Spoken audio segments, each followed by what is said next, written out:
Today is Thursday, January 2nd. This is Noreen Johnson, and here are the good news headlines of the day. President-elect Donald Trump responded to the terrorist attack in New Orleans, French Quarter, Wednesday by calling it an act of pure evil. Trump's statement comes after a man rammed in a truck into a crowd of people and then got out and opened fire on law enforcement before police killed him.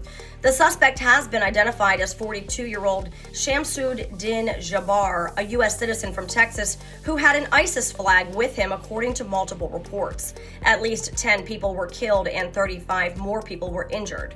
The FBI said in a statement that the incident is being investigated as a terrorist attack. Firework mortars and camp fuel canisters were found stuffed into the back of a Tesla Cybertruck that exploded outside President-elect Donald Trump's Las Vegas hotel early Wednesday, killing a suspect inside the vehicle and sparking an intense investigation into possible terrorism. Las Vegas Metropolitan Police and Clark County Fire Department officials said that a person died inside the futuristic-looking pickup truck and 7 people nearby suffered minor injuries. By late Wednesday afternoon, authorities were still working to get the body out of the vehicle and start processing the evidence inside. Police Department Sheriff Kevin McMahill said authorities know who rented the truck with the Turo app in Colorado, but are not releasing the name until investigators determine if it is the same person who died. Hundreds of pro-Palestinian protesters marched in New York City on New Year's Day for Intifada, blocking 6th Avenue in Manhattan just hours after the terror attack in New Orleans and an explosion in Las Vegas, Nevada. Attendees chanted, "Resistance is glorious. We will be victorious.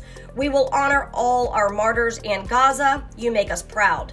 They carried signs that said, "Zionism is cancer, no war on Iran, and end all U.S. aid to Israel."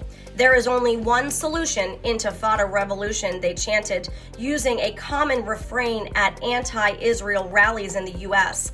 Intifada, Arabic for uprising, is associated with the Second Intifada, a period of terror attacks in Israel in the early 2000s, marked by suicide bombings. In other news, both Latino and white Catholic voters shifted toward President-elect Donald Trump in the 2024 presidential election, according to the first post-election survey that breaks down Catholic voters by their ethnicities. Trump defeated Vice President Kamala Harris with 312 electoral college votes and won the national popular vote by nearly 2.3 million people.